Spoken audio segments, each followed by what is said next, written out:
परिचय। राधा, प्लेटफॉर्म पर भीड़ देखो। हाँ सीता, जनसंख्या कितनी चिंताजनक दर पर बढ़ रही है। तुम्हें पता है, भारत की जनसंख्या 1.2 अरब को पार कर चुकी है। हाँ, और यदि जनसंख्या का बढ़ना इसी तरह से जारी रहा तो हम हमारी सारी बुनियादी जरूरतों से वंचित रह जाएंगे। हर किसी को परिवार नियोजन के महत्व को समझना चाहिए।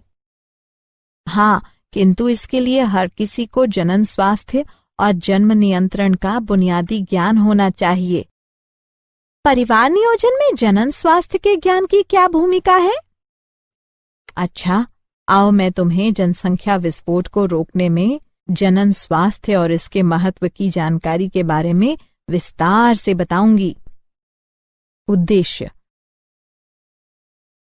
इस पाठ के अंत में आप निम्न करने में सक्षम हो जाएंगे: विभिन्न जनन समस्याओं और कार्यनीतियों की पहचान करना, जनसंख्या विस्फोट के कारणों को समझना, जन्म नियंत्रण की विधियों की पहचान करना, एमआरटी को समझना, यौन संचारित संक्रमित रोगों की जानकारी प्राप्त करना, बंध्यता के कारणों को समझना।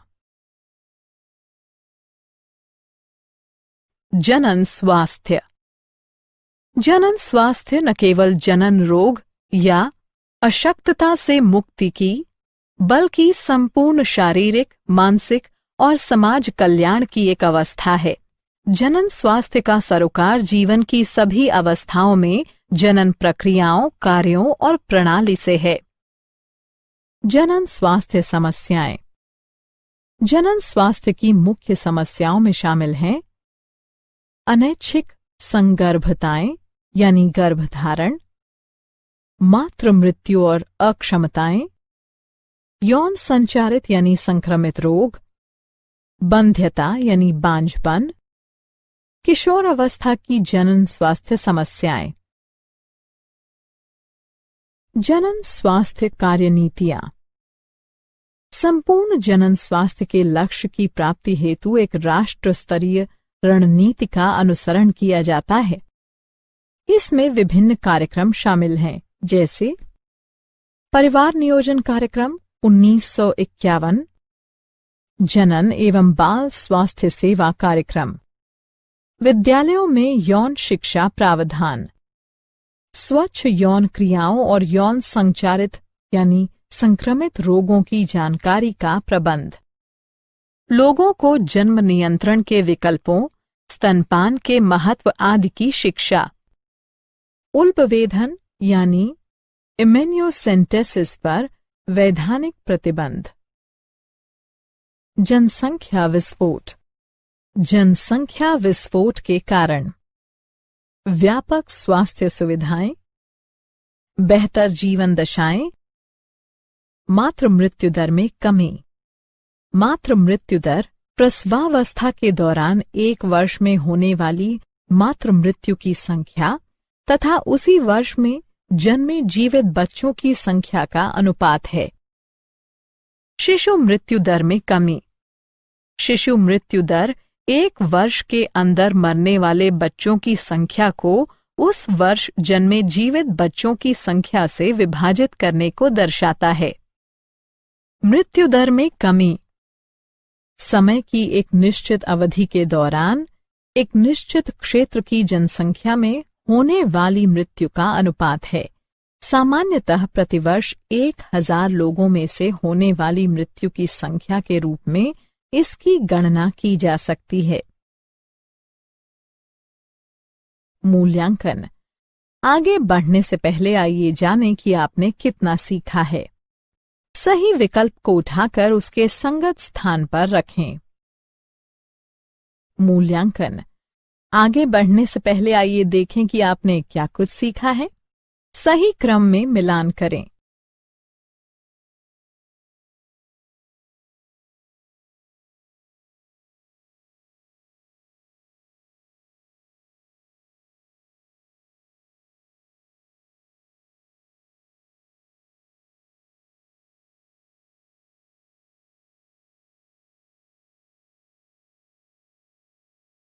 जन्म नियंत्रण। जन्म नियंत्रण के उपाय दो प्रकार के हो सकते हैं, प्राकृतिक विधियां, कृत्रिम विधियां। राष्ट्र स्तर पर जन्म नियंत्रण के विभिन्न कार्यक्रम शुरू किए गए हैं, जैसे विवाह की वैधानिक आयु बढ़ाकर स्त्रियों के लिए 18 वर्ष और पुरुषों के लिए 21 वर्ष करना, दंपतियों को छोटे परिवार के लिए प्रोत्साहन, हम दो हमारे दो को बढ़ावा। जन्म नियंत्रण की प्राकृतिक विधियां। प्राकृतिक विधियां डिंब एवं शुक्राणु के मिलने की संभावनाओं के परिहार के सिद्धांत पर कार्य करती हैं। वे इस प्रकार हो सकती हैं। आवधिक संयम। इस विधि में दंपति आवर्त चक्र से 10 से 17 दिनों तक, जिसके दौरान डिंबोत्सर्जन की संभावना रहती है, संभोग से परहेज करते हैं। बाह्य स्खलन या अंतरित मैथुन। इस विधि में वीर्य सेचन से बचने के लिए पुरुष साथी स्खलन से ठीक पहले योनि से अपना लिंग बाहर निकाल लेते हैं। स्तन्यकालीन अनावर्त। इसका तात्पर्य उस अवधि से है जिसके दौरान मां बच्चे को स्तनपान कराना जारी रखती है और इस दौरान गर्भधारण की आवधिक संभावनाएं प्रायः नगण्य रहती हैं। जन्म नियंत्रण की कृत्रिम विधियां। रोध विधि। रोधक साधनों के माध्यम से अंडाणु और शुक्राणु को भौतिक रूप से मिलने से रोका जाता है। उदाहरण, कंडोम। ये रबर या लेटेक्स के बने होते हैं जिनसे पुरुषों के लिंग या स्त्रियों की योनि या गर्भाशय ग्रीवा को मैथुन से ठीक पहले ढका जाता है। इसके फलस्वरूप स्त्री के जनन मार्ग में शुक्राणु का प्रवेश नहीं हो पाता है। डायाफ्राम यानी तनुपट, गर्भाशय ग्रीवा टोपी, वॉल्ट। अंतःगर्भाशयी युक्तियां। ये युक्तियां विशेषज्ञों द्वारा योनि मार्ग से गर्भाशय में लगाई जाती हैं। ये शुक्राणुओं की भक्षकाणु क्रिया यानी फैगोसाइटोसिस बढ़ा देती है, जिससे शुक्राणुओं की गतिशीलता तथा निषेचन क्षमता कम हो जाती है। गर्भनिरोधक गोली। प्रोजेस्टेरॉन अथवा प्रोजेस्टोजन एस्ट्रोजन के सम्मिश्रण की छोटी खुराकों के रूप में उपलब्ध। ये गोलियां आर्तव काल यानी 7 दिन की अवधि को छोड़कर रोज ली जा सकती है।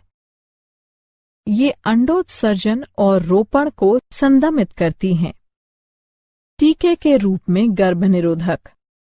प्रोजेस्टोजन अकेले या फिर एस्ट्रोजन के साथ सम्मिश्रण में टीके या त्वचा के नीचे अंतरोप यानी इम्प्लांट के रूप में दिए जाते हैं। शल्यक्रिया विधियां। इन्हें बंध्याकरण भी कहा जाता है। ये विधियां गर्भधान से बचाव की अवधि विधियां यानी टर्मिनल मेथड्स हैं। ये 2 प्रकार की होती हैं। शुक्रवाहक यानी उच्छेदन, वैसेक्टोमी। इसमें शुक्रवाहकों के एक छोटे भाग को हटा दिया जाता है। नलिका उच्छेदन। इसमें डिंब वाहिनी के एक छोटे भाग को हटा दिया जाता है। सगर्भता का चिकित्सीय समापन। गर्भावस्था पूर्ण होने से पहले जानबूझकर या स्वैच्छिक रूप से गर्भ के समापन को चिकित्सीय सगर्भता समापन या प्रेरित गर्भपात कहा जाता है। भारत सरकार ने चिकित्सीय सगर्भता समापन के दुरुपयोग को रोकने हेतु इसे कुछ सख्त शर्तों के साथ 1971 ईस्वी में कानूनी स्वीकृति प्रदान कर दी थी। सगर्भता की पहली तिमाही अर्थात 12 सप्ताह की अवधि के दौरान चिकित्सीय सगर्भता समापन को अपेक्षाकृत अधिक सुरक्षित माना जाता है। यौन संचारित रोग। सहवास जन्य रोगों या संक्रमणों को सामूहिक रूप से यौन संचारित रोग कहा जाता है। सुजाक, उपदंश यानी सिफिलिस, जननिक परिसर्प, क्लेमिडियता यानी क्लेमिडियासिस, लैंगिक मस से, ट्राइकोमोनसता यानी ट्राइकोमोनियासिस, यकृत शोथ बी और एड्स। संचरण की विधि: रक्ताधान, असुरक्षित सहवास, संक्रमित सुइयों और शल्य उपकरणों का साझा प्रयोग, संक्रमित मां से बच्चों को। यौन क्षेत्रों में लक्षण: खुजली, तरल पदार्थ का स्राव, दर्द, सूजन, जटिलताएं यानी समस्याएं, श्रोणीशोथज रोग, गर्भपात, मृत शिशु जन्म, अस्थानिक सगर्भता, बंध्यता, जनन क्षेत्र में कैंसर। रोकथाम: अनजान व्यक्ति या बहुत से व्यक्तियों के साथ यौन संबंध से बचें। सहवास के दौरान हमेशा कंडोम का उपयोग करें। संदेह की स्थिति में आरंभिक जांच और संपूर्ण चिकित्सा से समस्याओं से बचाव हो सकता है। बंध्यता: बंध्यता से तात्पर्य असुरक्षित सहवास के बावजूद संतानोत्पत्ति की असमर्थता से है। बांझ दंपतियों को संतानोत्पत्ति के योग्य बनाने की विभिन्न विधियां सहायक जनन प्रौद्योगिकी कहलाती हैं। ये हैं पात्र निषेचन, इन विट्रो फर्टिलाइजेशन, युग्मक अंतः डिंब वाहिका अंतरण, अंतःकोशिकीय शुक्राणु निक्षेपण यानी इंट्रा साइटोप्लाज्मिक स्पर्म इंजेक्शन, कृत्रिम वीर्य सेचन यानी आर्टिफिशियल इंसेमिनेशन। ART तकनीक: पात्र निषेचन।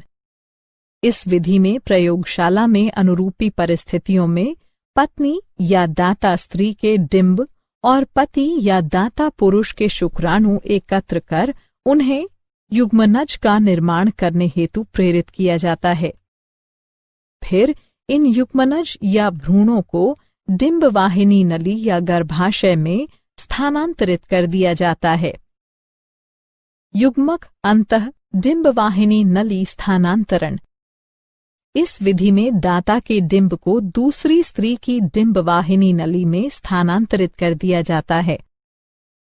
अंतःकोशिकीय शुक्राणु निक्षेपण: इस विधि में प्रयोगशाला में एक शुक्राणु सुई के जरिए सीधे अंडाशय में निक्षेपित कर दिया जाता है।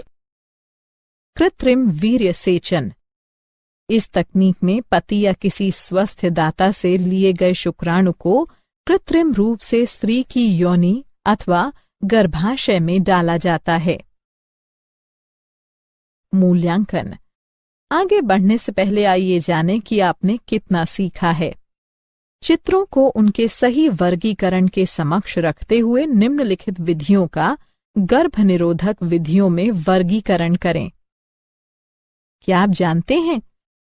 Loyola university Chicago स्ट्रिच school of medicine के जनन अंतस्राव विज्ञान विभाग के निदेशक के अनुसार शुक्राणु पर लैपटॉप कंप्यूटरों से उत्पन्न ताप का नकारात्मक प्रभाव पड़ सकता है। अंडकोश के निकट ताप शुक्राणु को क्षति पहुंचा या मार सकता है, जिसके फलस्वरूप शुक्राणु की संख्या या गतिशीलता में कमी या फिर पूर्ण बंध्यता भी आ सकती है। इसलिए शुक्राणु को क्षति से बचाव हेतु लैपटॉप को हमेशा मेज पर रखना चाहिए। सारांश: आइए हमने जो कुछ सीखा है उसे संक्षेप में दोहराएं। जनन स्वास्थ्य का तात्पर्य जनन की सभी अवस्थाओं अर्थात शारीरिक, भावनात्मक, व्यावहारिक और सामाजिक पहलुओं के कल्याण से है। स्वास्थ्य की बेहतर सुविधाओं तथा जीवन के रहन सहन की बेहतर परिस्थितियों के कारण जनसंख्या में विस्फोटक वृद्धि को बढ़ावा मिला। जन्म नियंत्रण के लिए विभिन्न गर्भनिरोधक उपाय अपनाए जा सकते हैं। चिकित्सीय सगर्भता समापन आमतौर पर बलात्कारों, संयोगिक सहवास आदि के कारण होने वाली अनचाही सगर्भता से छुटकारा दिलाने हेतु किया जाता है। वहीं एमटीपी की यह क्रिया उस स्थिति में भी की जा सकती है जब गर्भावस्था का जारी रहना मां या भ्रूण अथवा दोनों के लिए हानिकारक अथवा घातक हो। सहवास के कारण संचारित होने वाले रोग या संक्रमण यौन संचारित रोग यानी एसटीडी कहलाते हैं। 2 वर्षों तक बिना किसी सुरक्षा के सहवास के बाद भी गर्भाधान अथवा संतानोत्पत्ति न हो पाने की स्थिति बंध्यता कहलाती है।